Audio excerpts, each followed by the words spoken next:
Hello everyone and welcome back to another episode of Loadout pros and cons for Call of Duty Warzone. Today we'll be covering the Fal, which is one of the top tier assault rifles within Warzone, and one that I know a lot of people struggle with. Today I will be showing you how to dominate the battlefield within Warzone to help you lead to yet another victory. The Fal is definitely not a straightforward loadout. There are a variety of situations where the Fal will struggle, and an equal amount of situations where it is among the best choices if you've taken the time to unlock the required attachments and learn the recommended playstyle for today's loadout setup. Before we get into this, make sure you drop a like for this video if you do find it helpful in any way. I know it is an overly requested feature, but it really does help me to figure out if these videos are helpful. If there are any specific loadouts you would like to see in the future, be sure to let me know in the comments below. With that said, I hope you enjoyed today's video and thank you for watching. So let us start off with the very basics. Fal's base damage and time to kill. The Fal starts out with a base damage of 45 hit points before dropping off to 34, which is very high for a base assault rifle. In fact, this is one of the hardest hitting assault rifle loadouts within Call of Duty Warzone. Damage to the upper torso hits around 54 before dropping to 40 hit points and has a headshot bonus of 72. When it comes to time to kill, a base player with no armor plates can be downed with only 3 to 4 shots, and as the plates increase, so does the rounds required. A maximum of 3 armor plates will require 6 to 8 shots to fully down an enemy player. This gives the Fal 511 milliseconds TTK, making it the second fastest among the AR loadout tree. Something I've seen a lot of people complain about is the recoil of the Fal, and that it is a difficult loadout to use compared to the likes of your M4 and M13. However, if you take the time to learn the recoil pattern of this loadout, it will instantly reward you with fast and efficient kills, both medium to long range. I will agree, the recoil pattern of the Fal is kind of odd, as it likes to raise up and then jump to the right dramatically. With that said, it is not difficult to control the recoil simply since this is a single shot weapon. There are a variety of ways around this, which we can address in the loadout build for today's video. More on that in a second though. The Fal is one of those weapons that can have a variety of loadout styles that can be created, and yet they still almost perform identically. For example, you can build this thing more towards the spectrum of speed and agility to increase ADS time, or you can anchor down on range and stability attachments. I personally like to have range and stability, as this is where the Fal really shines for me, much like the Scar, which we talked about in our previous video. For today, I am using the monolithic suppressor for the muzzle, increasing range by 7%. For the barrel, I am using the MRK Marksman for extra range, bullet velocity, and recoil control. For my optic, I am using the PBX Hollow. I'll come back to this in a second. For my underbarrel, I am using the Commando foregrip, and lastly, I have the burst modification for my last attachment.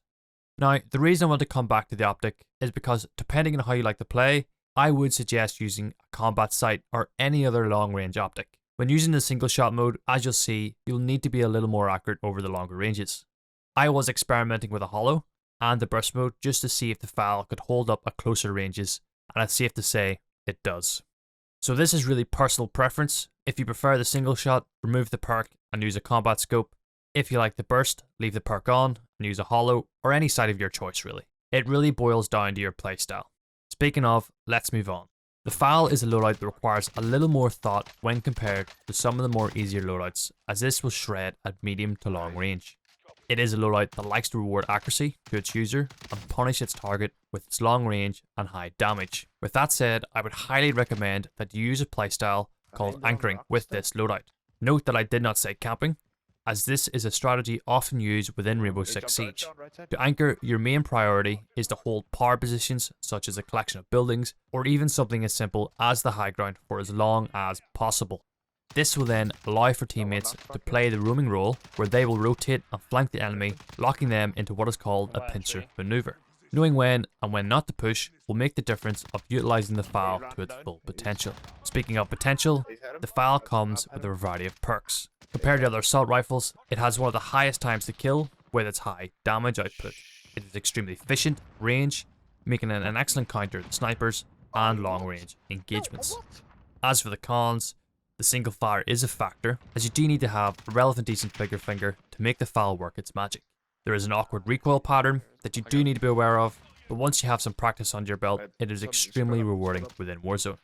Because of these factors, I would give the Fal an overall rating of 7 out of 10, simply due to its awkwardness in close quarters and overall skill requirements. As always, there are a variety of ways that you could modify this loadout to make up for those cons, and we can run through a few examples. For today's video, we used this loadout which maximised efficiency at range, where we utilised the various recoil attachments. However, for a second attachment combination, you could sway in the opposite direction and create a build that is more optimised for close to mid-range. This would work a lot better for you players out there that like to push the pace. Anchoring doesn't sound like the way for you. So, for this, we have the monolithic suppressor for extra range, the MRK marksman barrel, an optic of your choice, no stock to increase mobility, and lastly, Ranger foregrip for recoil and hipfire accuracy. Well guys, that is going to do it for today's episode of Pros and Cons. If you would like to see more of these videos, be sure to drop a like, a dislike if you didn't, and if you're new around here, be sure to consider subscribing to the channel. Thank you so much for watching. I'll see you in the next one. Good game.